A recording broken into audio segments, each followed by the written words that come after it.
If you are sitting at a seafood restaurant by the sea in front of a plate of shrimp, crab, or oyster, you are ready to feast. But if you invite a Jewish person to eat with them, they will politely decline no matter how attractive the food is. Why is that? Are they allergic to seafood or something for health reasons, or is there a deeper story behind it? More interestingly, Israel, the homeland of the Jews, has a coastline of more than 270 kilometers along the Mediterranean, which is full of seafood. So why would a people living right next to the sea say no to delicious foods like shrimp, crab, and squid? To understand why Jews do not eat shrimp, crab, or squid, we need to start with kosher or kashrut.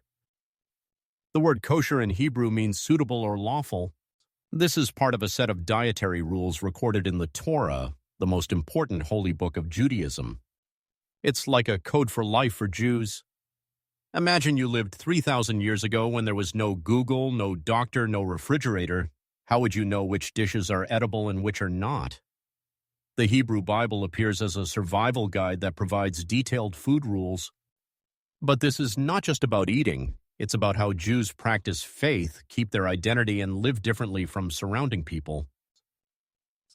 On the subject of seafood, the Torah of the Jews says very clearly, underwater, only finned and scaly creatures are allowed to be eaten. That is, salmon, mackerel, scaly finned fish are okay to eat.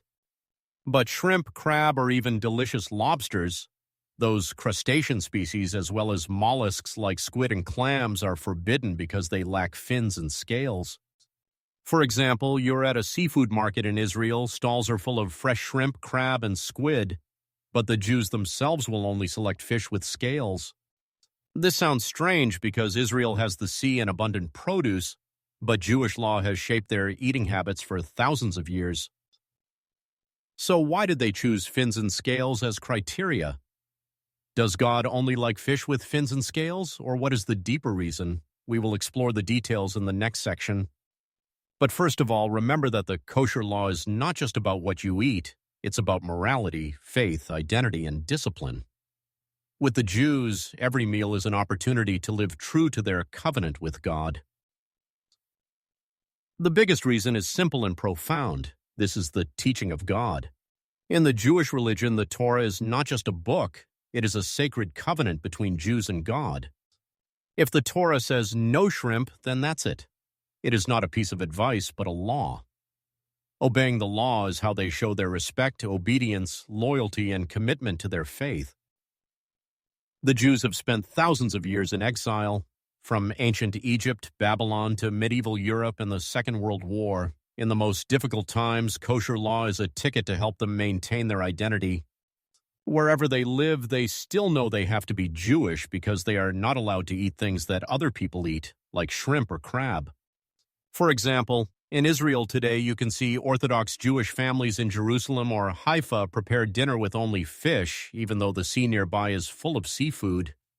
It's not that they don't like shrimp, but because they want to live according to the teachings of their ancestors. Many modern people think that the kosher law was created for health reasons. But think about it. 3,000 years ago, there was no refrigerator, no food safety inspection. Oysters and shrimp were susceptible to bacterial contamination or toxins if not stored properly. Eating raw seafood could cause food poisoning, even deadly. So, did God give the law to protect the health of the Jews? This is an interesting hypothesis, but not necessarily the main reason. Jewish teachers emphasize that the first sentence is about faith, not exactly about science.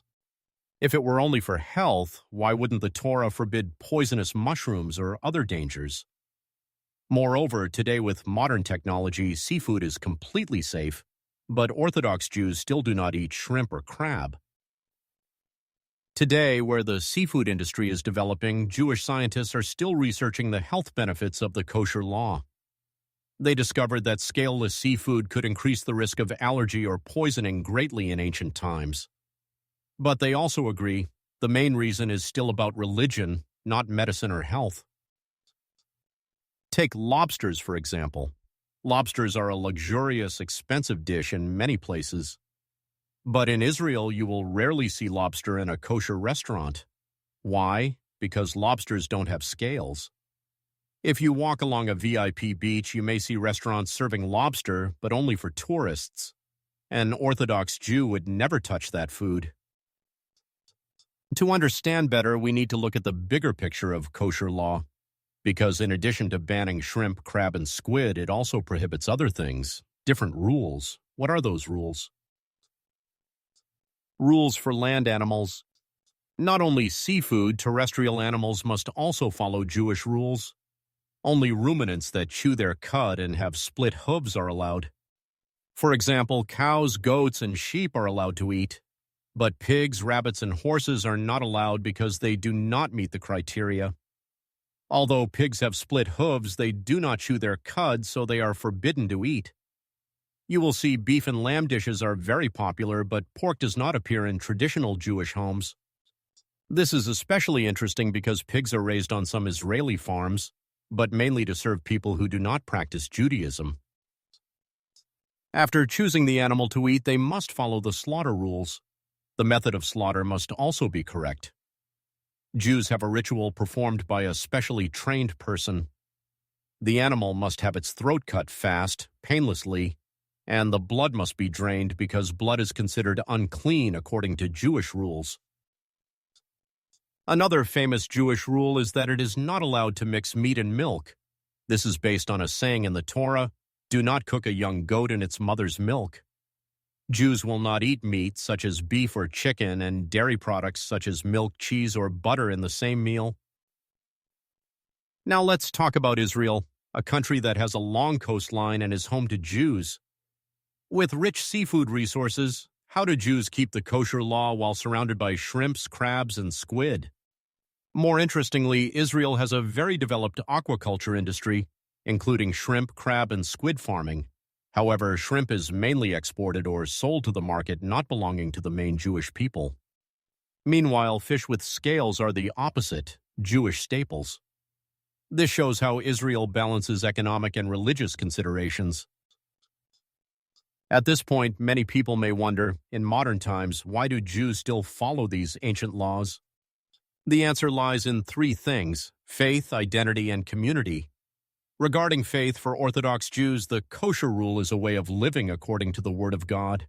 Every meal is a ritual, a reminder of the sacred covenants.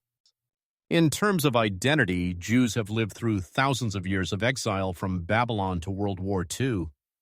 The law helps them preserve their culture wherever they are. In Israel, their homeland, kosher increasingly becomes a symbol of national unity.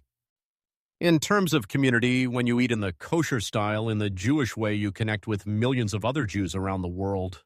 It's like a common language, but it is the language at the dinner table. In Israel, family meals, festivals, or weddings are a way to strengthen community relationships.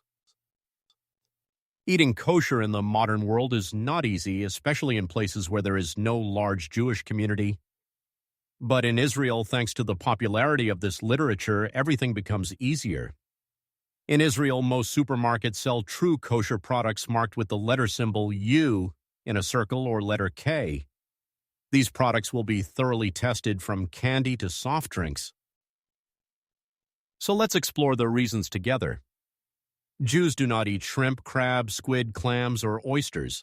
It's not just a matter of liking or not liking, but a story about faith, culture, and the resilience of a nation that has overcome many challenges.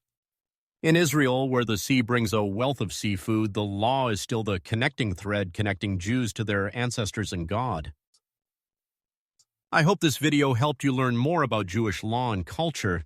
If you find it interesting, please like, share, and subscribe to the channel to discover more interesting topics. Thanks for your attention to this story.